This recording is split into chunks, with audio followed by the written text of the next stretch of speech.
الحقيقة شيء لافت ان يبقى في ارقام بالشكل ده على الشجر، وهكذا كل الشجر زي ما احنا شايفين بالشكل ده، كلها في كل شجرة واخدة رقم بالبيان بتاعها عشان المتابعة الزراعية والصحية لسلامة الشجرة.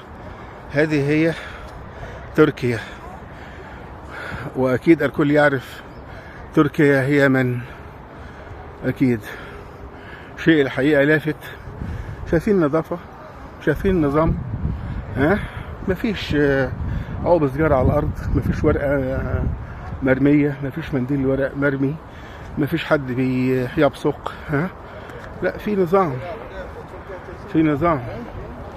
وفي محطات نقل جماعي بتدخل اهي زي ما احنا شايفين للقبر، زيارة القبر. الحقيقة شيء لافت وشيء بيطرح علامة استفهام. لماذا هذا الحب الجماهيري للرئيس مصطفى كمال اتاتورك بهذا الشكل؟ شايفين حافلات الاتوبيسات، طابور طويل جاي يزور قبر الرئيس، شايفين بالشكل ده. وهذا هو النصب التذكاري للرئيس مصطفى كمال اتاتورك. نقترب من القبر رويدا رويدا.